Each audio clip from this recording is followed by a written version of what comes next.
Que la paix soit sur vous, où que vous soyez, à quelque moment que vous m'entendiez. Alors aujourd'hui, je voulais vous parler complotisme. Voilà. Le complotisme, le complot.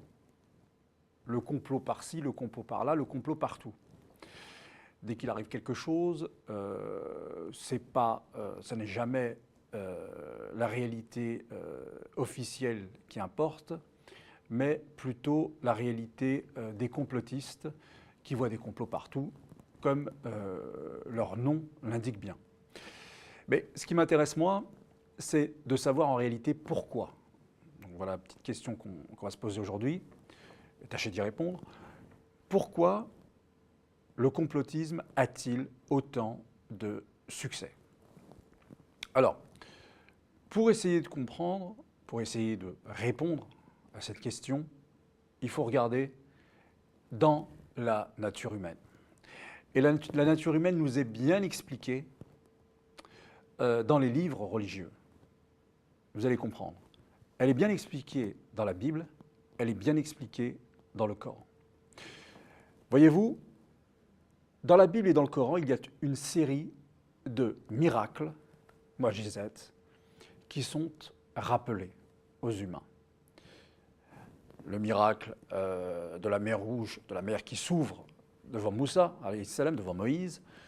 Le miracle de Jésus qui, par la permission de Dieu, guérit des malades, des lépreux, des aveugles, qui ramène même un mort à la vie. Donc on est là dans les miracles qui relèvent de la médecine. Une toute autre série de miracles que vous pouvez retrouver dans les récits que l'on trouve, encore une fois, dans la Bible et dans le Coran. Cela montre bien, si ces miracles sont relatés, qu'il y a un besoin chez l'humain, n'est-ce pas, du merveilleux, de ce qui dépasse l'entendement. Le merveilleux, ce qui dépasse l'entendement. Le problème dans nos sociétés modernes, c'est que tout cela a été mis de côté. On ne cultive plus le merveilleux, on ne cultive plus ce qui dépasse l'entendement humain. Et on devient comme des convertis à la religion du rationnel. Je crois ce que je vois. 1 plus 1 font 2. Ça, c'est possible scientifiquement, c'est impossible scientifiquement, et on s'arrête là, on ne va pas chercher plus loin. Pour autant, la nature humaine, elle, n'a pas changé. Ce n'est pas parce qu'on éduque tout le monde à devenir des cérébraux, hein, des juristes, des mathématiciens, des scientifiques, il faut croire comme ça, sinon on passe pour un taré. Ce n'est pas pour autant que la nature humaine, elle, qui a besoin du merveilleux, a changé. Vous voyez, il y a une époque encore pas si lointaine, ce qu'on appelait les contes de fées. C'était des contes merveilleux. Eh bien, le complotisme, lui, répond en réalité à ce manque. Et en plus, par quel outil? Celui de l'Internet, celui qui est déjà en soi, Internet est déjà en soi un outil merveilleux. Et donc, on va être fasciné par des histoires comme celle, par exemple, des Illuminati, cette secte qui dominerait le monde, qui contrôlerait tout, qui aurait accès à tout et qui aurait déjà planifié un tas de choses qui sont déjà survenues ou qui vont survenir et dont nous n'avons pas connaissance. Vous voyez, on est carrément là dans le merveilleux. Et donc, je vais vous raconter, par exemple, ce qui m'a interpellé, et c'est d'ailleurs pour cela que j'ai décidé de vous parler de ce manque-là, notamment des officiels. Hein. Vous allez aujourd'hui dans une mosquée ou dans une église ou dans une synagogue, vous voyez, des lieux religieux. Et la culture du merveilleux, elle, est passée sous silence. Les miracles, on n'en parle pas. Ou si peu, ou tout doucement. Eh bien, regardez cet exemple. Dans une île, la Réunion, pour ne pas la citer, est survenu, c'est une histoire vraie ça, hein, un jeune homme de 20 ans qui était très croyant. beaucoup de spiritualité en lui. Ce jeune homme de 20 ans a même voulu intégrer l'Église catholique. Pour des raisons que j'ignore en fait, hein, mais je n'ai pas trop cherché à savoir.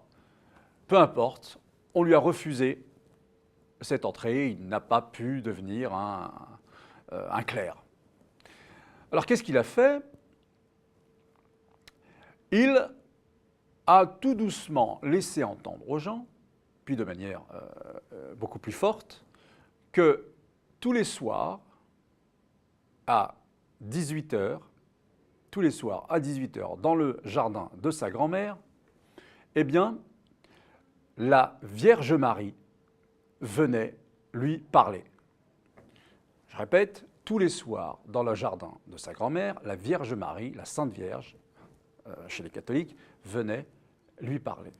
Et tout doucement, vous voyez là, on est quand même dans le merveilleux, tout doucement, eh bien, ce discours-là a pris de l'ampleur et tous les soirs, un tas de gens commençaient à se réunir dans le jardin de sa grand-mère pour voir ce jeune homme de 20 ans discuter avec la Vierge Marie.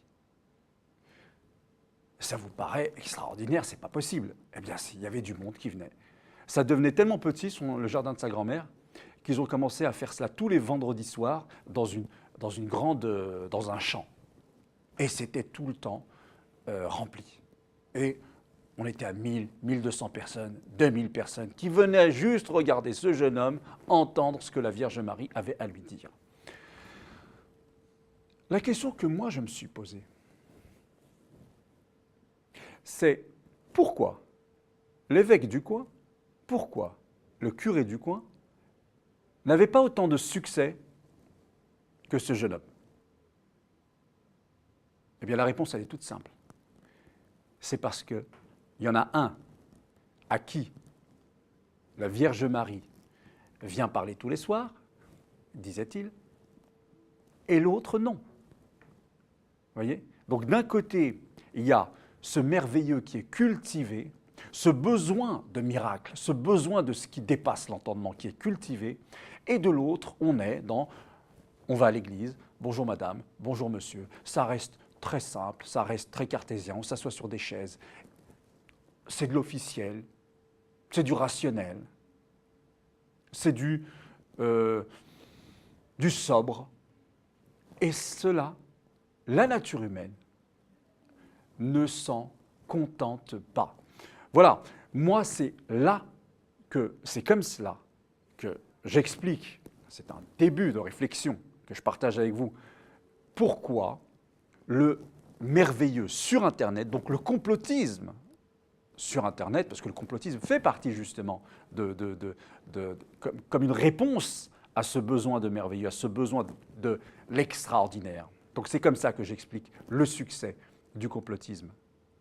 Il est une réponse aux besoins de merveilleux, aux besoins d'extraordinaire aujourd'hui, comme les générations avant nous avaient, donc on leur contait beaucoup les miracles, on leur contait ensuite beaucoup les contes de fées.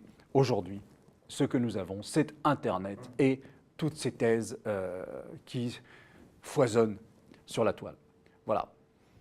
À bientôt, Inch'Allah. Wassalamu alaikum wa rahmatullahi ta'ala barakatuh.